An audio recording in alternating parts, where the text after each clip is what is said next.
Good evening my dear student. तो class 7 का chapter 1 जैसा कि पहले हम लोग पढ़ चुके हैं, फर्स्ट वीडियो आपको मिल चुका है और आप पढ़े होंगे और आपको समझ में आया होगा। आज हम बात करेंगे सेल्स के बारे में कि आखिर में सेल जो है वो काम कैसे करता है। तो इस चीज को समझना पड़ेगा कि सेल जो है किस तरीके से काम करता है और या वो किस तरीके से रिएक्ट करता है। ठीक है, सेल क्यों आवश्यक जरूरत होता है हमारे लिए और इसका काम क्या है, इन सभी चीजों के बारे में आज जानने की कोशिश करेंगे। तो आप लोग वीडियो में बने रहें और वीडियो का आनंद लें। ठीक है, तो चलिए आइए देखते हैं, सेल्स की बात करते हैं। तो आप देखिए यहाँ पे लिखा हुआ है all living organisms are made from small building units of carotid cells। अब यहाँ पर थोड़ा सा टिपिकल वर्ड का यूज किया गया तो आपको समझ में नहीं आएगा। इसका मतलब है कि सपोज कीजिए हम यहाँ पर एक घर बनाते हैं और एक घर का दीवार है, यहाँ पे देख सकते हैं, यहाँ पर एक घर का दीवार बनता है। तो आपको दिखने में ये दीवार लग रहा है, ठीक है, ये घर का दीवार, लेकिन ये दीवार जो है ना ऐसी नहीं बना है। ये दीवार कैसे बना है, तो इस तरीके से इसमें ईंट का फॉर्मेशन हुआ है, तब जा करके ये दीवार बना है। देख सकते हैं यहाँ पर ये सभी ईंट जो है। तो घर हमारा जो बॉडी है या कोई भी जानवर है उसका शरीर है, तो ये ब्लॉक हो गया, ये ब्लॉक है, ये ब्लॉक है, ये ब्लॉक है, ये ब्लॉक है। बिल्डिंग ब्लॉक्स भी कह सकते हैं। सेल्स आर बिल्डिंग ब्लॉक, यानी कि इसी की मदद से हम कोई चीज बनाते हैं। तो जितना भी लिविंग ऑर्गेनिज्म है वो सभी के सभी जो है छोटे छोटे यूनिट से बने हुए हैं और उसी यूनिट्स को हम लोग सेल्स कहते हैं। तो अगर इसका डेफिनेशन की बात करें तो हम लोग सिंपली बोल सकते हैं कि cells are the structural and functional units of the body of all living organism. मतलब जितने भी लिविंग ऑर्गेनिज्म है उन सब का जो स्ट्रक्चरल है, यानी कि बनावट, रूपरेखा, जिस तरीके से उसके शरीर का बनावट है, रचना है, फंक्शनल, वो किस तरीके से काम करता है, ये सब के सब क्या है, सेल्स ही है। यानी कि ये सेल ही काम करता है। सेल के वजह से उनके शरीर का स्ट्रक्चर है और सेल के वजह से ही वो उनका शरीर जो भी काम करता है वो सेल के वजह से करता है। तो इसीलिए cells are the structural and functional unit of the body of all living organism. मतलब वो बॉडी का एक हिस्सा है। They can only be seen under a microscope, under a microscope. उनको हम लोग सिर्फ माइक्रोस्कोप की सहायता से ही देख पाएंगे, अदरवाइज ये हमें नजर नहीं आएगा, ये हमारे नजर से दूर रहता है। The cell has a thin outer boundary called cell membrane. तो जिस तरीके से अपने घर के चारों तरफ बाउंड्री, दीवार गिरवाते हैं, और उसी तरीके से सेल के भी चारों तरफ ना दीवार होता है जिसको हम लोग आउटर बाउंड्री कहेंगे।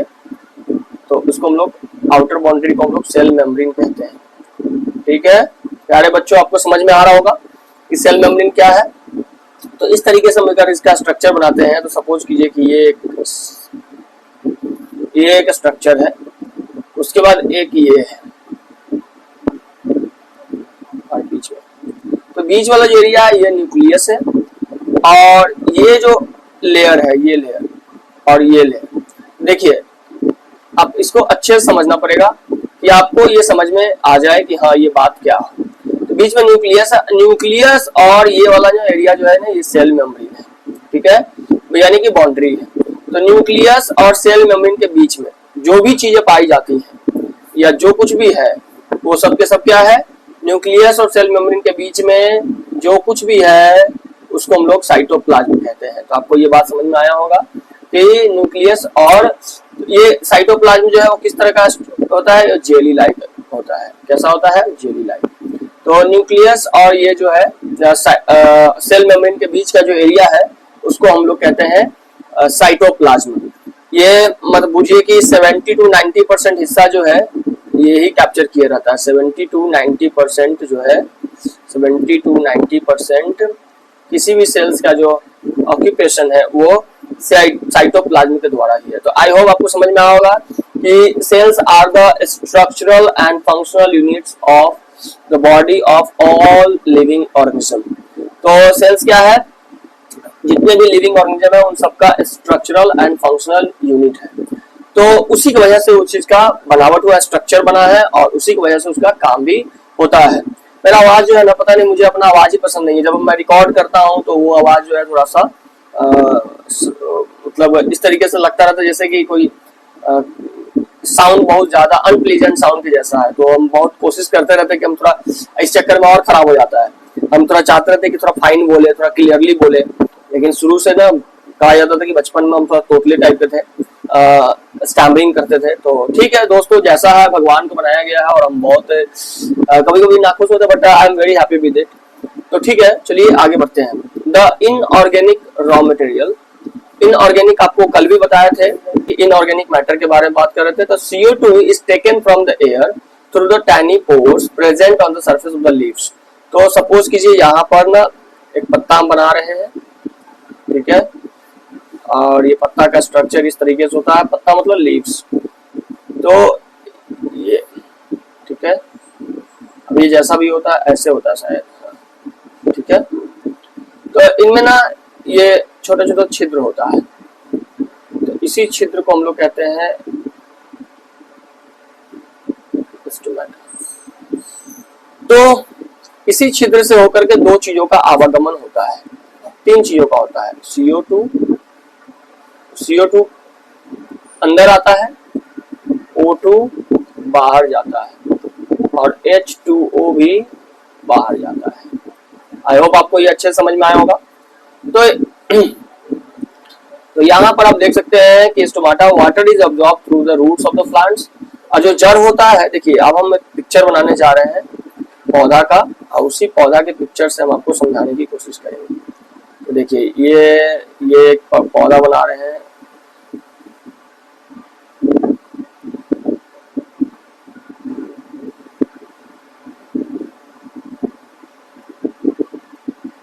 देखिए तो ये पौधा है, जैसा भी बना हो आप देख सकते हैं। हम कलर भी चेंज कर सकते हैं इसमें, लेकिन ठीक है फिलहाल कलरफुल बना दे क्या, चलिए हरा रंग से बना दे तो और मजा आता है। चलिए ठीक है, जो भी है। अब देखिए यहाँ पर तो ये जो जड़ है, जड़ में आप समझिएगा, तो ये एरिया है, हम इसके माध्यम से हम सारा क्लियर कर देंगे आपको। ये जो एरिया है ये सॉइल वाला एरिया है, ये ऊपर वाला एरिया है, यानी कि इसमें एयर होता है। तो प्यारे बच्चों, इसमें क्या है कि हम इसको समझना पड़ेगा हमें अच्छे से। अब ये सॉइल में क्या होता है, तो दो चीज आराम से होता है, मिनरल्स, फर्स्ट मिनरल्स और दूसरा वाटर। अच्छा, ये दो चीज तो समझे, हम पूरा कॉन्सेप्ट ही बता देते हैं। ये दो चीज तो चाहिए ही चाहिए। उसके बाद इसी मिट्टी के अंदर में ना राइजोबियम नामक बैक्टीरिया भी होता है, जिसको हम लोग नाइट्रोजन फिक्सेशन भी कहते हैं। Nitrogen fixation, nitrogen fixation bacteria, ठीक है। तो ये अच्छा, तो अभी आपको दिख रहा होगा, तो ये जो मिट्टी के नीचे का जो पोर्शन है दैट इज कॉल्ड रूट, ऊपर का जो पोर्शन है is called suit, SHOOT suit. तो ऊपर का भाग में देखिए एयर ऊपर है, और एयर में आपको पता ही है कि नाइट्रोजन पाया जाता है ना। नाइट्रोजन कितना परसेंट है, 78% नाइट्रोजन है, ठीक है। उसके बाद ऑक्सीजन कितना है, 21% ऑक्सीजन है, ये सबको पता है। और CO2 1% में ना CO2 है, और आर्गन है, वाटर वेपर है, ये सारा चीज 1% के अंदर में आता है। तो इतना सारा चीज आपको समझ में आया कि ये क्या क्या चीज हम बता रहे थे। फिर भी पौधा जो है, यहाँ पर आ जाता है, आप स्क्रीनशॉट ले लीजिए। तो आपको यहाँ, जैसा कि हम आपको मिनरल्स के बारे में बता रहे थे कि जो जमीन के नीचे क्या क्या चीज पाया जाता है, तो जमीन के ऊपर जो पौधा का हिस्सा होता है, यहाँ पे देख सकते हैं आप, इस पिक्चर में देखिए, ये वाला हिस्सा है, इसको हम लोग सूट बोलेंगे, और नीचे वाला हिस्सा को हम लोग रूट बोलेंगे। जमीन के नीचे होता है उसको रूट, ऊपर होता है शूट। अब यहाँ पे मिनरल्स की बात हम जो किए हैं, मिनरल्स भी यहाँ पे दिया हुआ है। अब पिछले दिन भी हम बता दिए थे लास्ट क्लास में कि जो सन से लाइट एनर्जी मिलता है, इसको क्लोरोफिल लाइट एनर्जी को रिसीव करता है, उस लाइट एनर्जी को वो केमिकल एनर्जी में कन्वर्ट करता है और उसी से भोजन बनाने का काम करता है। वाटर जो है उसको जमीन से ही मिलता है, ठीक है, यहाँ पे आप देख सकते हैं कि वाटर उसको जमीन से ही मिलता है और साथ में ऊपर से भी उसको वाटर मिल जाता है। कार्बन डाइऑक्साइड वो एटमॉस्फेयर से ले लेता है और उसके बदले में वो क्या करता है, ऑक्सीजन रिलीज करता है और ग्लूकोज, ठीक है। तो ये बात आपको समझ में आया। तो अब चलिए थोड़ा सा हम चीजों को बढ़ाते हैं। अब हम आपको बताते हैं कि जो नाइट्रोजन है वो पौधा किस तरीके से लेता है। ये बड़ा इंपॉर्टेंट चीज हम आपको बताने की कोशिश करेंगे, आप लोग समझने की कोशिश कीजिएगा कि क्योंकि ऐसा है कि एयर में नाइट्रोजन है बट वो डायरेक्ट नहीं ले सकता है, तो होता क्या है कि नाइट्रेट और नाइट्राइट ये दोनों मिल करके अमोनियम में कन्वर्ट हो जाता है और बाद में फिर अमोनिया जो है वो अमोनियम जो है अमाइनो एसिड बोलिए या अमीनो एसिड बोलिए, अलग अलग लोग अलग अलग तरीके बोलते हैं। तो नाइट्रोजन मतलब नाइट्रेट यानी कि नाइट्रोजन प्लस अमोनिया मिलता है तो अमाइनो एसिड इस तरीके से वो अपना भोजन ग्रहण का हो रहा है, इस तरीके से वो नाइट्रोजन को ग्रहण करता है, यानी कि पौधा को नाइट्रोजन मिलता है। अदरवाइज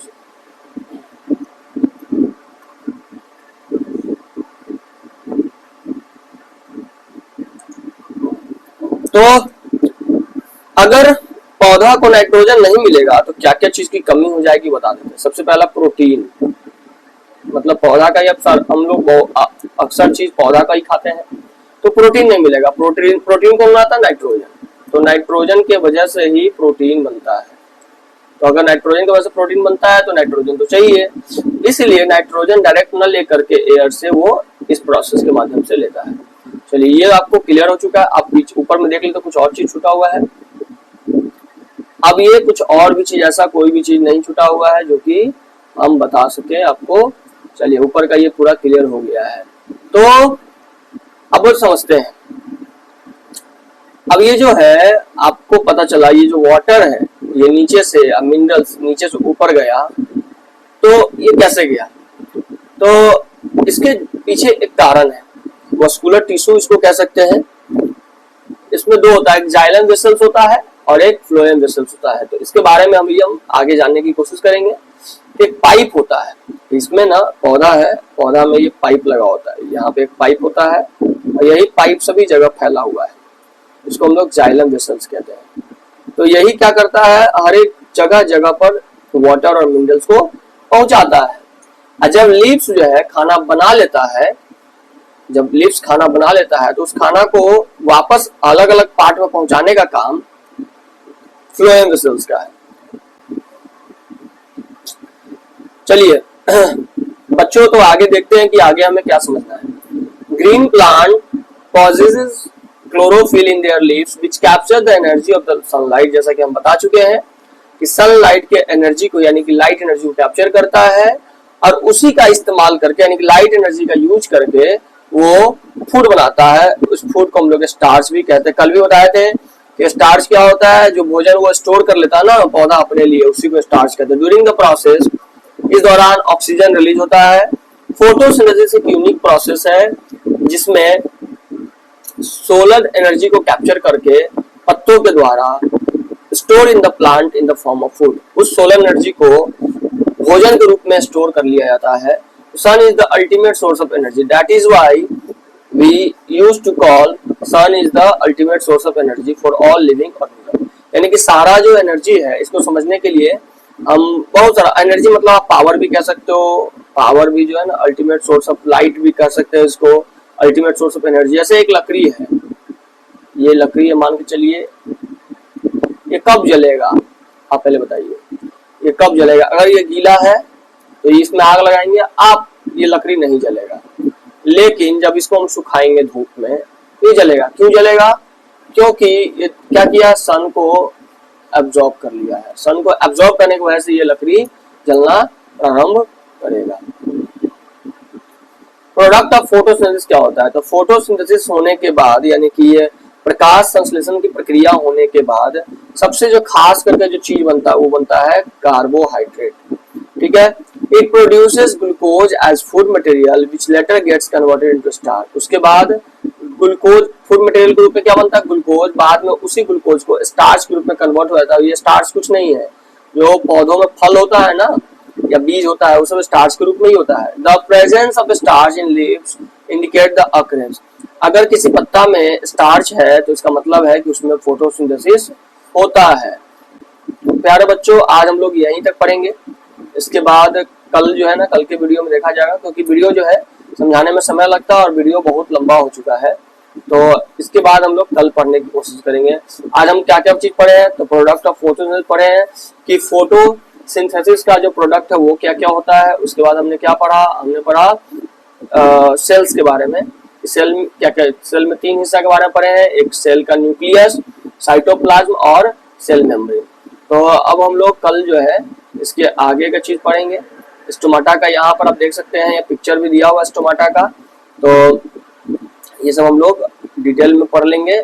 कल जो है यहाँ से पढ़ना शुरू करेंगे। बहुत ज्यादा है तो इसीलिए ये भी समय लगेगा, है ना, कम से कम अभी 2-3 दिन और लगेगा। ठीक है, जैसा होगा वैसे करेंगे। ठीक है, ओके। तो आज के लिए इतना ही दोस्तों, आज के लिए इतना ही। प्यार